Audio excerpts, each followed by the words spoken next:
이제 또 한 주간이 지나가고 이제 새 주간이 다가왔습니다. 열심히들 일하시기를 바랍니다. 근데 지금 우리 야고보서 4장 1절부터 12절까지의 말씀은 성도들이 세상을 나가면서 싸워야 되는 싸움을 이야기하고 있는 것을 볼 수가 있습니다. 그런데 우리 지구상에는 이미 전쟁이 많이 일어나고 있지 않습니까? 우리가 알고 있듯이 우크라이나와 소련 3일이면 끝난다는 전쟁이 지금 3년 4년이 지나가도 끝나지 않고 있습니다. 그리고 또 호르무즈를 보게 되면 이란이 전체는 다 관장하지 않지만 북쪽에 꼬리를 달고 있어서 호르무즈에 아주 주인처럼 행세를 하다가 지금 이제 미국한테 된통 얻어맞고 지금 핵으로 전 세계를 위협하려고 하던 이란이 지금 핵을 제거해야 될 그런 운명에 놓여 있습니다. 그 세상을 보게 되면 온통 전쟁판이다라고 생각을 해도 과언이 아니라고 이야기할 수가 있습니다. 우크라이나 전쟁에 또 북한이 또 가서 협조를 해줘서 북한 우리 젊은이들이 많이 희생을 당하고 있다고 하는 마음 아픈 소식이 있고, 우리는 지금 북쪽에 전쟁을 선호하고 있는 집단을 이고 사는 사람들이기 때문에 이 전쟁이 무엇이냐라고 하는 것을 우리는 깨달아야 된다라고 하는 것입니다. 그래서 오늘 이 야고보서 4장 1절부터 12절 보면은 싸움에 대해서 이야기를 하고 있는데, 저는 이것을 우리 성도들의 싸움에 비교해서 여러분들에게 오늘 아침에 간단하게 말씀을 드리려고 합니다. 이런 모든 전쟁을 보면 역시 힘세고 정의의 나라가 이기기를 원하는데, 이란과의 싸움에서도 이란이 핵을 가지고 장난을 하니까 미국이 핵을 제거하라고 하는데, 그들이 살기 위해서는 이제 핵을 제거하지 않을까라고 하는 생각이 들고, 아직 완전히 끝나지 않았지만 끝날 것이라고 생각을 하고, 그 대신에 호르무즈를 통과하는 배들은 과거보다는 훨씬 더 자유스럽다, 그리고 또 그 비용도 적다라고 하는 그런 이야기를 듣고 있습니다.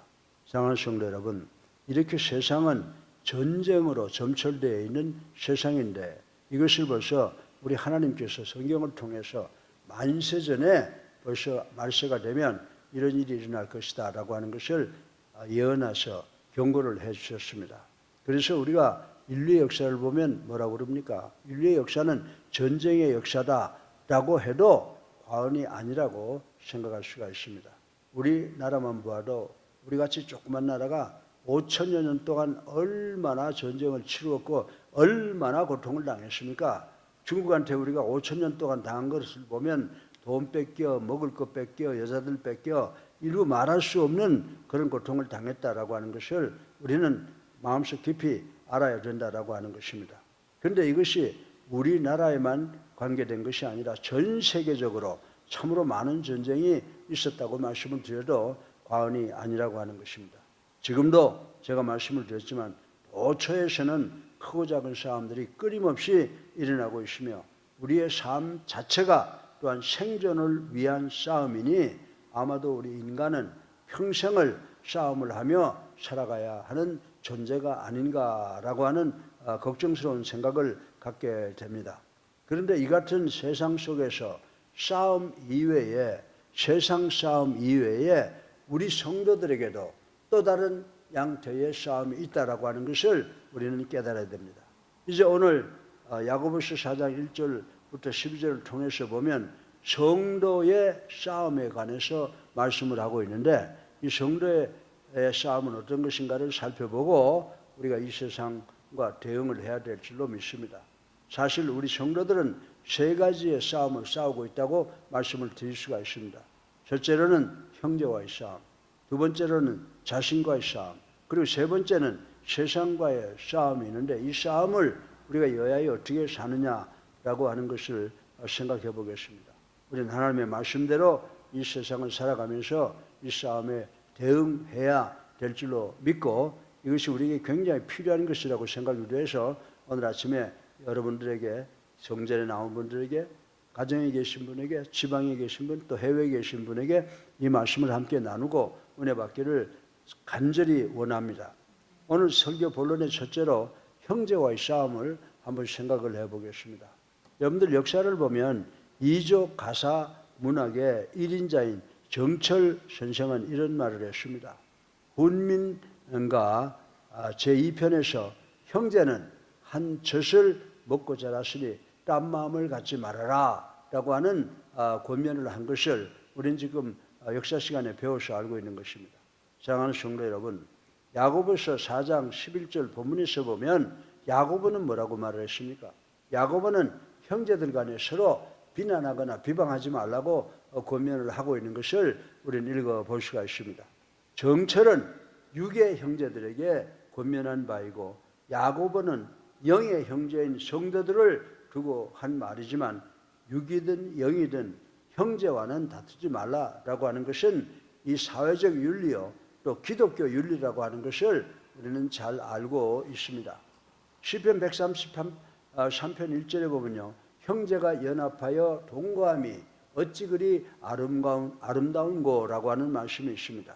그리고 마태복음 5장 24절에 보면 우리 그리스도께서 그리스도 안에서 한 형제가 성도가 화목해야 함은 우리 성도들의 의무이자 하나님의 뜻이라고 가르쳐 준 것을 우리는 알 수가 있습니다.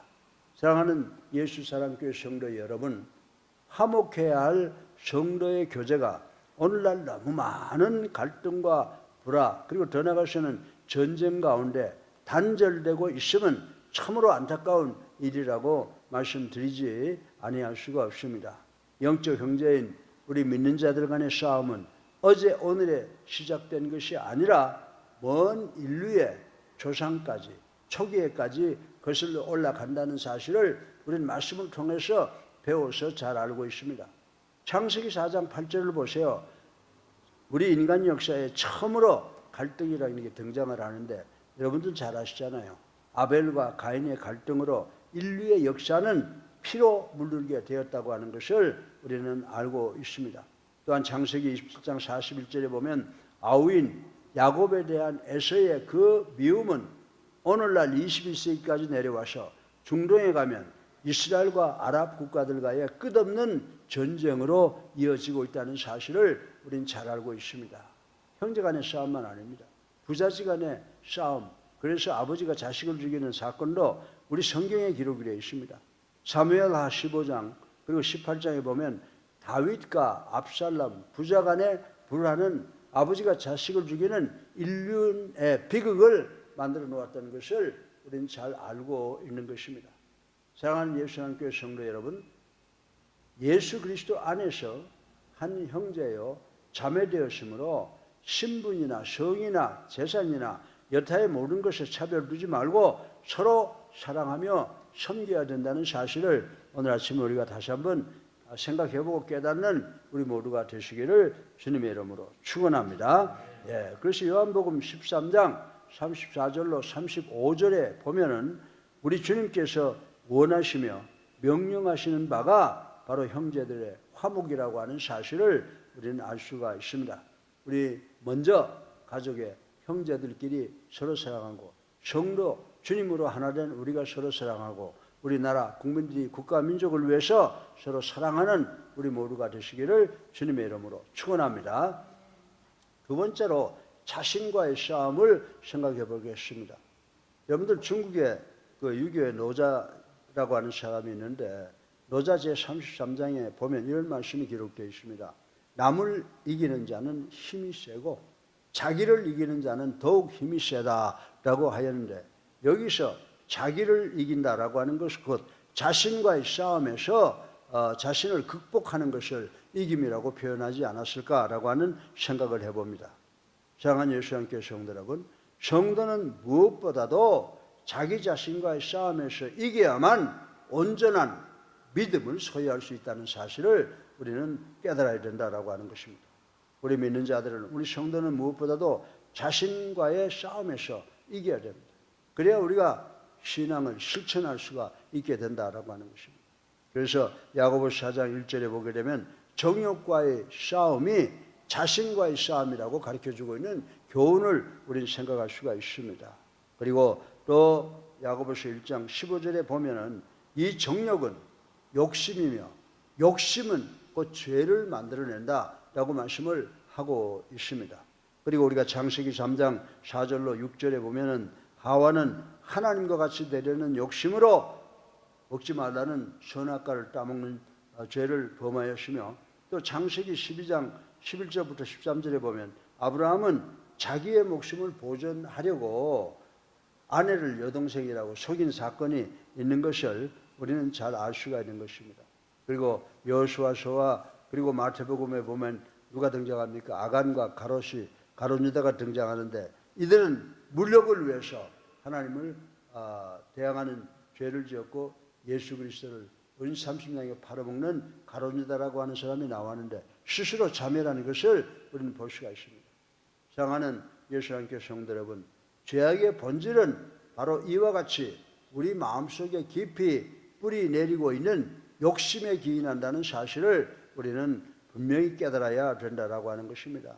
여러분들, 하나님께서는 시편 66편 18절을 통해서 우리가 죄악을 범하면 아무리 우리가 기도를 해도 하나님께서 우리의 기도를 듣지 아니하신다라고 선포한 말씀을 우리는 알 수가 있습니다. 그러므로 우리는 이 욕심을 우리 마음속에 마음속으로부터 제거하여 결코 이 죄를 짓지 말아야 하겠다라고 하는 것입니다. 그리고 또 야고보서 4장 1절을 보게 되면 이 정욕이라고 하는 것은 시기와 다툼을 가져온다라고 말씀을 하고 있습니다. 우리가 자신의 끝없는 이 정욕을 충족시키려 한다면 언제나 내적 갈등을 느끼며 타인과 화평하지 못하기 마련이라고 하는 사실을 우리 예수님교회 성도들은 분명히 깨달아야 될 줄로 믿습니다. 그래서 로마의 철학자 킬케고르는 1세기 사람이었는데 무슨 말을 했습니까? 욕심은 증오를 낳고 증오는 전쟁을 낳아 개인을 망치고 가정을 망치고 국가를 망친다라고 하는 말을 이미 했습니다. 장한 예수님교회 성도 여러분, 이제 우리도 정욕의 피해의 심각성을 같이 인식하고 바울이 고린도전서 15장 31절을 통해서 나는 날마다 죽노라고 고백했던 바울 자신의 정욕과 싸움에서 승리한 것 같이 우리도 우리의 정욕과 우리 자신의 싸움에서 승리하는 우리 모두가 되시기를 주님의 이름으로 축원합니다.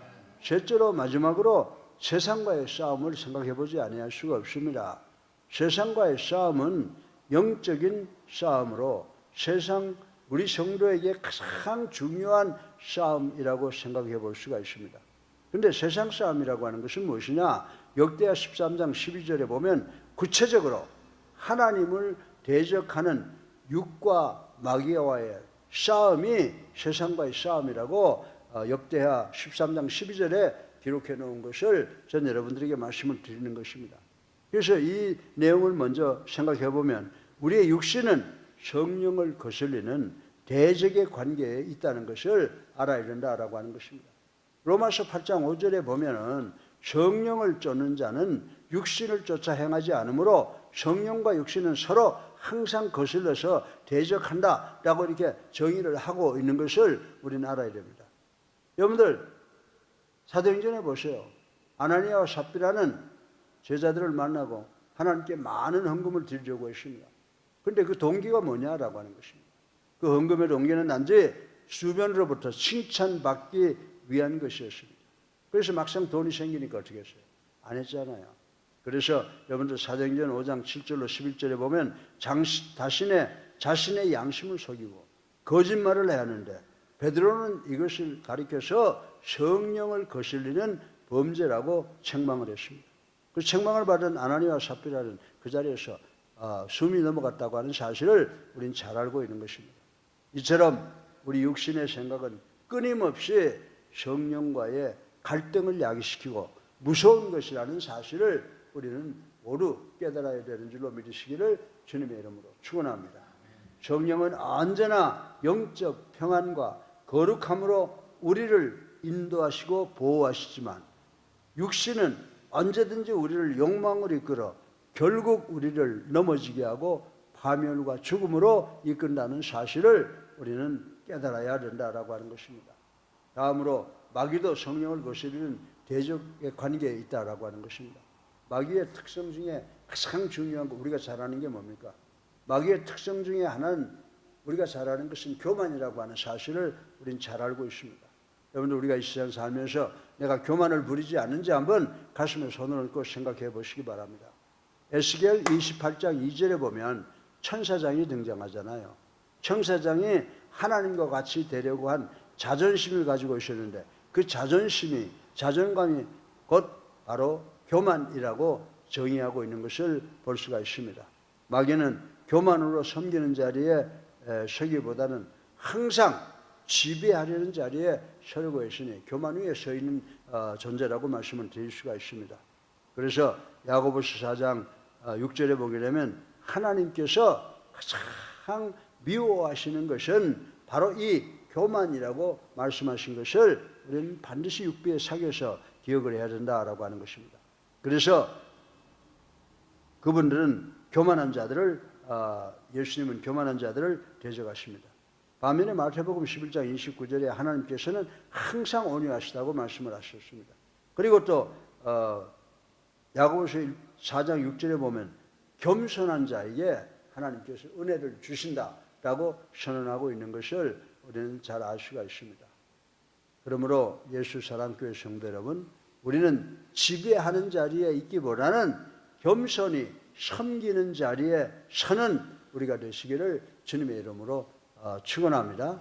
섬기는 리더십 얼마나 좋아요.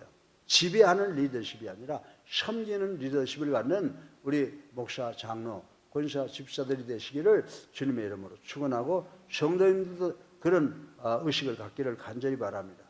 사랑하는 우리 예수님께 성도 여러분, 이 세상에서 살펴본 성도의 싸움에서 몇 가지가 있다고요? 형제와의 싸움은 우리가 어떻게 해야 돼요? 오늘 본문을 보면 형제와의 싸움은 철저히 피해야 된다라고 이렇게 말씀을 하고 있고요. 자신과 세상과의 싸움은 강력히 대적해서 이겨야 된다고 말씀하신 것을 우리는 오늘 아침에 기억을 해야 됩니다.